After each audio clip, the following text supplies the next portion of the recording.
સયાજી હોસ્પિટલમાં ભિક્ષુક બેશુદ્ધ અવસ્થામાં પડી રહેલી વ્યક્તિઓ અને એકલી વ્યક્તિઓ સારવાર માટે આવતી હોય છે. આ વ્યક્તિઓ વિવિધ રોગોથી પીડાતી હોય છે. વોર્ડમાં અન્ય દર્દીઓ સાથે તેમની સાર સંભાળ લેવાનું અઘરું બની જતું હોય છે. આ દર્દીઓ દૈનિક ક્રિયાઓ પણ જાતે કરી શકતા નથી. તેઓ પથારીમાં જ બધું કરતા હોય છે.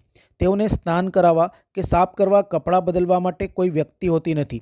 આવી સ્થિતિમાં તેઓ અતિશય દયનીય સ્થિતિમાં વોર્ડમાં રહેતા હોય છે. અન્ય દર્દીઓ સાથે તેમની સારવારમાં પૂરતું ધ્યાન આપવામાં અનેક મુશ્કેલીઓ પડતી હોય છે. આથી આવા દર્દીઓ કે જેઓ શ્વાસના રોગ, મગજના રોગ, કિડનીના રોગ, ડાયાબિટીસ સહિતના રોગથી પીડાતા હોય તેવાઓ માટે મેડિસિન વિભાગમાં એક અલાયદો વોર્ડ શરૂ કરવામાં આવ્યો છે. આ વોર્ડને કરુણા વોર્ડ નામ રાખવામાં આવ્યું છે. આ વોર્ડમાં દર્દીઓની સંભાળ માટેના કર્મચારીઓની સંખ્યા પણ વધારી દેવામાં આવી છે. તેઓ આવા દર્દીઓને સ્નાન કરાવી સાફ સુથરા રાખશે અને તબીબો દ્વારા તેમની સારવાર કરવામાં આવશે.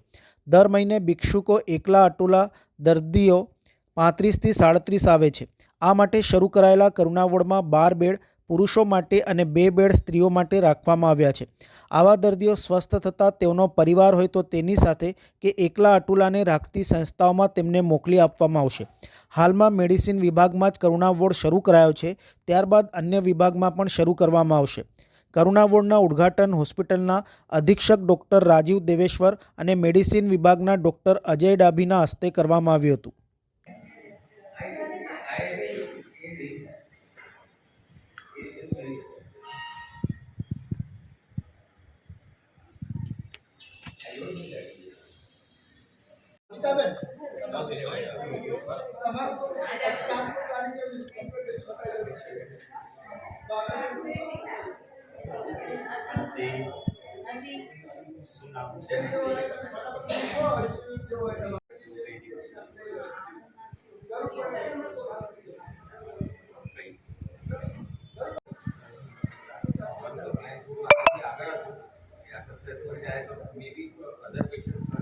હોસ્પિટલના માનનીય મેડિકલ સુપ્રિન્ટેન્ડન્ટ શ્રીની દીર્ઘદ્રષ્ટિ અને એમની સૂચનાથી આજ રોજ અમારી હોસ્પિટલમાં મેડિસિન વિભાગના અંદરમાં એક કરુણા વોર્ડનું અલાયદો વોર્ડ રચવામાં આવ્યો છે. કરુણા વોર્ડ એને નામ આપવામાં આવ્યું છે.